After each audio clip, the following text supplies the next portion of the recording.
You know why I'm here, yeah, you know what I came to do. If it's you against me, no, I ain't gonna lose. Bobby Portis, he is a competitor. Nothing but net for Bobby. You know why I'm here. A competitor. Bobby Portis is back on the show. Yay! Okay, we talked yesterday. 23 points. Nice win yesterday. But now we're all kind of waiting because the NBA Cup starts up Tuesday, Wednesday. You guys obviously are in it. As a group, how excited are we? I think we are very excited. First and foremost, what's up, guys? I know I couldn't get on there last week. I know I couldn't get on there last week. Lou was so mad at you last week, Bobby. Nah, man, Doc had us practicing, man. He was on us hard all week, man. We was in the lab. We was in the lab, man. We was getting it in. But to speak on the in-season tournament, man, I love it. Obviously, it's gonna be a big deal for us tomorrow going into the game. I think we've been keeping a heavy, steady diet of group text just to keep guys locked in on the moment. Obviously, getting a chance to go to Vegas is very cool as well, especially mid-season. And then, you know, getting another chance to win, you know, a large lump sum of money as well is another thing as well. So large lump sum. So it's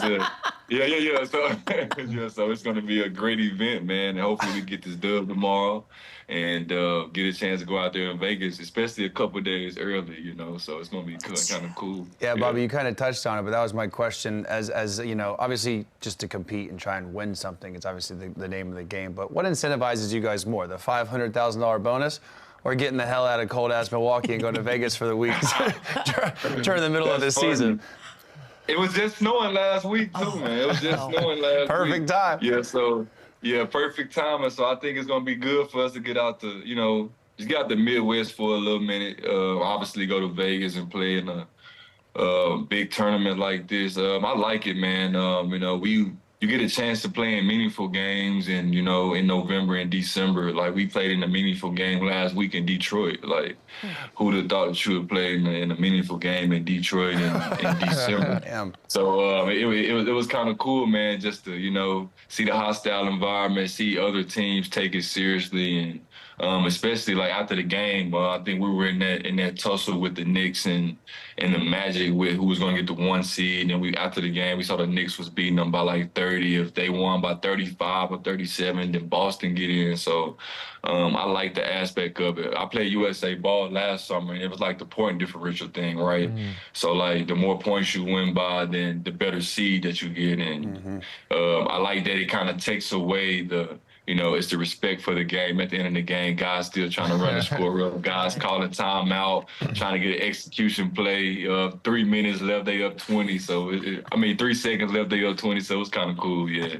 Challenges. Josh Hart did come out kind of halfway joking around, but also kind of serious, being like, I don't really care about the young guys. I got my eyes on this AP watch. Is this something that you are, you know, looking at the guys on the end of the bench? Like, are we playing for more than just obviously the money, or, you know, but you're trying to hook those guys up with a fat bonus? Or is there, Austin Reeves last year said he wants a Riviera membership, which is funny because you guys can already afford whatever you want pretty much. But what matters more when you're looking at kind of the format of this tournament? I'm gonna keep it all the way real. I think the young guys. I'm gonna keep it all real. Like I said, I think the young guys are more locked in on this than we are, bro. Like, they're like, can I get you anything? What can I? They keeping us locked in, bro. They keeping us locked in. Like, hey man, hey. There's some money on the line tonight. There's some money on the line tonight. Lock in. That's we come off the floor. Hey, lock in. Hey, lock in now. Yeah, they on it. They on it hard, bro. They on it. Hey, Bobby. Good for them. You put an extra 500 in your pocket. What you doing with it? Man, I was thinking about that the other day. Like, after we beat Detroit, I'm like, shoot, man, you know, we about a couple wins away from getting something, you know. You know, even if you make it, you get like 150. So, shoot, even if you just get there, you know. So, 500, I don't know. I don't want to pre-spend my money, you know. I want to pre-spend it. Smart, man. Spend it all in Vegas. Don't go to the high limit room. Keep everybody out your pocket. I'm gonna stay humble, man. I'm gonna stay humble one game at a time. But man, if I get that 500, he for sure going in and count though. Bob, I know you guys started off 2-8. You guys are now 12-11 after winning 8 of your last 10. And I know Doc has been practicing out pretty hard. What are the vibes like in the locker room? What are the vibes like with the coaching staff? How are you guys feeling? Man, it's great. Obviously, I think Doc gets a lot of slander, obviously. But for me personally and for our team personally, he's been great. Just building us, drilling things every day. I think early on in the season, we didn't really have a lot of camaraderie and chemistry, obviously adding new pieces. Obviously, we haven't played with Giannis in a while. He's, he got hurt against the Celtics late on in last season, and he sat out in the playoffs. So trying to get re-familiar with our team and what we need to do, especially playing with Dame. It's a little different playing with him every game. I feel like guys pick him up full court. They trap him at half court. So trying to get in those short rolls and be playmakers and things like that, whoever sets the screen. So just trying to drill certain things so in the game it comes easier to us. And I think Doc has done a hell of a job with drilling things just so everybody knows where the shots are going to come from. Sometimes as a basketball player, you need that kind of reassurance to know what you need to do, what spots you need to go to, and so you can help the team thrive. So I like our vibe. Our vibe never was off. Obviously, we got to a bad start, like you said, but the vibes was always there. We just needed a little bit more straightening, man. That's all. I love a good active group chat situation. You can kind of tell a lot about a person, how they respond or how they interact on the group chat. So I know you guys have one going. I need to know two things. One, does Giannis share any of the lame dad jokes in the group chat? And B, is there the one person that's just like thumbs up to everything, never contributes? Because I like that person. That's me in the group chat. I know. I was like, that person rules. Yeah, so he's actually that second person for real. Really? Just be throwing stuff up. No, I'm just playing, man. But he don't send no lame dad jokes, and I think that's just for the media, man. He just be trying to send people off, for real. But I think in our group chats, man, it's been active and it's been great for us, especially like just keeping everybody chimed in on the moment. Like, it's a long year. I think we're a team that's trying to play until June. So if you're trying to play to June and you're looking at November and December as a failure, then you've already failed, right? So we're just trying to get better as the season grows. That's what the 82 games is for. It's for, not only for one person to grow, but for the whole team to grow, the coaching staff to grow together, and for us to become, an elite team. So we're just trying to grow as the season grows and just get better and take it a day at a time, but still think bigger picture at the same time. Absolutely. And you know how these narratives work in the NBA, they're day to day. So a couple of weeks ago, there were rumors that Giannis could be traded. Now he's in the MVP conversation in a short 2-week span. Is Giannis playing his best basketball in the league right now? And who would be your pick for MVP? So I think this is the best he's been since I've been on the team. This is my 5th season now playing with him. Played over like 1,000. I ain't said 1,000 games. Like I've been in Milwaukee over 1,000 days now. So it's kind of crazy to see his game kind of evolve, right? When I first got here, he wasn't shooting as many jumpers, mid-ranges, and things like that. But then, as you work on your game, as you put the time and the effort into your craft, you start to see it's the development of your skill set. And I think it's been kind of cool to see him develop into, this mid-range kind of assassin type of player. And also, we always know he can get to the basket at will and do those things. But it's been kind of cool to see his game go to another level. And for MVP talks, if the MVP ended today, I think he's the, current favorite. Obviously, Jokic is Jokic. He's doing what he's doing. But I know how the media is sometimes. They can have a little, kind of, tired of voting for him kind of syndrome. So, so I think Giannis right there in the mix for it, man, for sure. Especially with how we started to where we are now, him leading the league and scoring top 10, 5, and rebounding, and he averaging like 34 on like 60-some% shooting too. So that's kind of like crazy. 62% from the field is bananas. Wow. And obviously, 62%? I mean, 61.5% from the field at 33 a game. It's nuts. That's and wild. Friday night, you guys play the Celtics. Obviously, everyone thinks Celtics are the top dog in the Eastern Conference, arguably in the NBA. Giannis and Jaylen Brown getting a little chippy. You see the elbow, the too small, going back and forth. First of all, are you a fan of the too small celebration? Because I feel like it is a little offensive. I don't know how I would take it. It is? I mean, it's also like, and then they get. Is this first of all? Is this the biggest rivalry, the best rivalry that you see brew, just because they're both two elite players? And how would you handle a kind of a situation like this?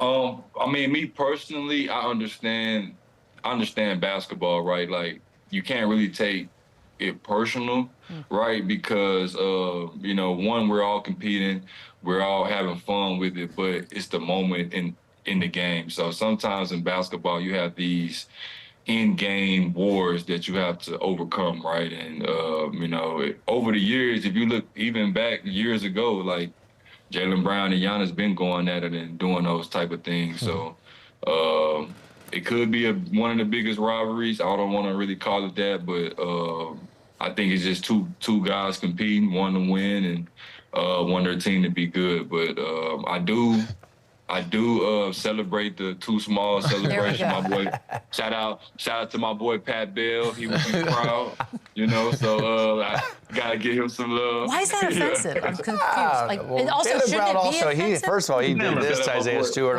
I'm surprised. He did get fined. He did It get started to fined. sound like an old man, Chandler.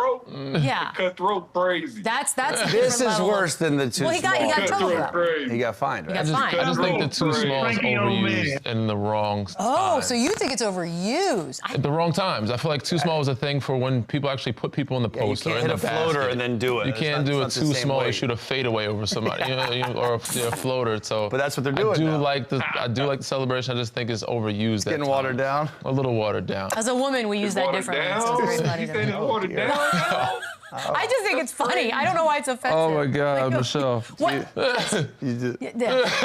We all drive cars. I know when Westbrook do the too small. When Westbrook do it, that's when I like when he do it. That's funny to me. Just Rocking the baby. I can't believe you're offended. Of all the people on this show, Highly offended. you are offended. That's not the one I had being offended by anything.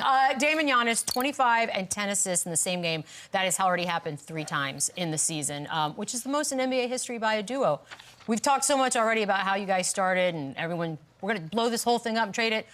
Do you know what's different? Like, what has turned around between those two guys specifically? I just think just watching film, right? Sometimes on the court, things are moving so fast that you don't actually see it. And then when you let a couple of days go by and you get into the film session with your teammates, and then you start to see that, okay, if I, empower my teammates, I get him this open shot and I kind of manipulate the game to where I got my teammates flowing. He's feeling good by himself. And then, obviously I have the ball and I can do what I want to do with it whenever. It just kind of makes the flow of the game and the game just run so much smoother. So I just think them empowering their teammates, getting guys open looks, keeping guys' confidence high has definitely taken us to another level. Sometimes, obviously the stars are going to be stars, but I think that the others on the team kind of help you get over that hump, and they've been empowering the others on the team just to get us over the hump. Guys making big shots, guys making plays, guys feeling good about themselves. It's a long year. You have highs and lows, you have slumps, and sometimes you just need that reassurance from the guy that, okay, he's going to make that extra pass to you, knock it down. It kind of feels good. So I think that's what's going good for us now, is that the trust factor is starting to build there. And if we keep that trust factor up, then I think we have a good chance. Bobby, let's talk KHRIS Middleton for a second. Everyone's been waiting for him to come back. He is back. He returned, played 20 minutes. What kind of realistic expectations do you put on KHRIS kind of working his way back to kind of get back to that all-star form? Is it just fitting in? What does he bring that you guys haven't had? I don't think that, like, as a unit, like, we're looking for him to be, like, an all-star form, right? I just think, like, we're looking for him just to be just steady KHRIS. Like, we're not looking at him to go out there and make the all-star game, whatever it is. We're just looking at him to just be himself, come out there, hit big shots. He's a big-time organizer and leader as well. Like, when you play with KHRIS and you come on the court with him, he loves to be organized, so he gets guys in the right spots. He's a great leader. Guys respect him, respect his knowledge for the game. He has a big-time basketball IQ, so just the things that he does on the court is like what we really needed, and he just brings just a different dynamic for us. Guy can post up in the mid-range area, can make plays out the pick and roll, can do a lot of different things. So his return has definitely been good for us. Obviously, we didn't win Friday, but winning yesterday showed me that, he's definitely back, hitting big shots on the wing, locking up, talking, communicate. We needed that. It's kind of fun. It's kind of fun to have him back into the fold, man. Miss hooping with him. I got a different type of question for you, and this is one that I think we should probably touch on more because I think it takes away from the game and the totality type of aspect. I saw there was an article that suggested you're trying to get less technicals this year. Is that true? And if so, save that money. How has that affected your game or changed or impacted you? Because I feel like this is a type of thing where it takes away some of the passion of guys' games. So is this something that you're trying to actively pursue or not do? Yeah, so to start the year, especially last year, man, I'm a passionate player. I wear my heart on my sleeve. And, I got ejected last year from a big game in Game 4 in Indiana. I feel like if I don't get ejected, then we kind of win the series and you sit in the locker room. The first quarter goes by, you like, damn. The second quarter goes by, you like, damn. The third quarter goes by, you like, damn. You lose the game in the fourth quarter, you like, damn. You know what I'm saying? It's a long game, so I'm like, yeah. So with me personally, I'm like, man, is it really worth it? You know what I'm saying? Is it really worth it? Sometimes, especially in the modern day era now, you really can't say nothing. Yeah, they're taking away from you. They kind of take it away from you. So I kind of just be quiet and just say stuff under my breath to people now. I ain't really with the rah-rah being all loud no more. I just kind of the NBA is making us passive aggressive. Do you feel that takes away some of your intensity? I feel like it's taking away a lot of the passion and love for the game. You can't react at all. So you feel like it's taking away some of your passion and some of your intensity of the game? Absolutely. Because, obviously, ever since we were a kid, your high school coach or PE coach or whatever told you, you can be as loud as you want in the gym, right? You can be as loud as you want, scream to the top of your lungs. That's always been a thing. Shit, it's the louder you are, the better you are on the court. So, with me personally, just being able to, bring that passion, bring that dog intensity, sometimes it's kind of looked at different because I kind of just, wear my heart on my sleeve. Passionate. Sometimes my eyes get big. The refs don't know what I'm about to do. You know what I'm saying? They kind of get scared. They get scared a little bit. So you just never know. But yeah. So I kind of scare them a little bit. Yeah. Hey Bobby, I want to take a look around the league really quick, man. We've been talking about LaMelo Ball a lot lately. He dropped a 50 ball on y'all a few weeks ago. Give me your opinions on Melo Ball and what do you think of his game right now? Man, I love Melo Ball game. He be hooping like he in the park, bro. He be shooting one leg shot. He be shooting all it's crazy. On the court, I'm like, dang, bro, really shot that, and he hit that crazy. He went crazy on us, bro. But I like his game. I like his confidence. Shout out Charles Lee as well. He was one of my coaches on the Bucks for 3 seasons. Charles Lee, a great basketball mind, great basketball IQ. He's putting those guys in great position down there in Charlotte to thrive as well. I also like Brandon Miller as well. 2 6'7" guys, 1 and 2. I love that backcourt. I think if they can add a good lob threat, big man at center, and a stretch big at the 4, they can shoot the ball, bring it up the court. I think they got a nice little young core down there. If they can find a good lob threat center, stretch 4 big man, I think they can have a nice little team. But I do like Melo Ball game. Big fan of his. I think players in the league are kind of players of different. Are kind of fans of different players around the league. He's definitely one of my favorite young players. DeMarcus Cousins comes on our show all the time, and he recently said that he would take LaMelo Ball over Dame Lillard right now. What? Lou also said he would take him over Drew Holiday, which I disagree on both of these. What do you think about that? I know the point guard position is super deep. There's a lot of great ones. But LaMelo Ball over Dame Lillard, Bob? I know he's your teammate. I probably know the answer, but you're not rolling, obviously. Well, you saw his reaction. I'm not rolling.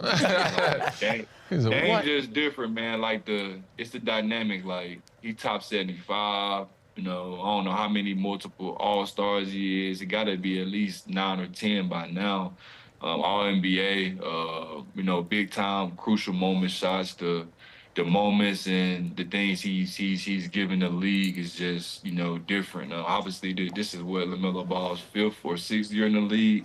This Dame's 13th, so he got a long way before he can, you know, get to, you know, Dame Lillard's level, but he can definitely reach it. But you saying right now, top five, I'm picking my boy Dame Lillard all day, man. I cannot go against my teammate. Like, why would I ever do that? Why would I ever do that? By the way, Chandler, Drew Holiday picked LaMelo Ball over Drew Holiday. He was being polite. He was being polite. I mean, I get that part. Drew a little old. Mo's younger right now, but I think Drew Holiday in his best days. I don't know if Drew Holiday was a priority for Team USA. Yeah. LaMelo Ball didn't even get an email from Team USA. That should tell you everything about that. Drew's a very good glue guy. But that's another story. That's another day. I appreciate Lou trying to defend himself, though, right there whatever, with Bobby on the line. Bobby, we appreciate it. Tuesday, Orlando. Good luck. Good luck, my brother. See you in Vegas, hopefully, baby. I'll find you at the line. The K on the line. Man, that sounds fun. All right, we'll do some MVP.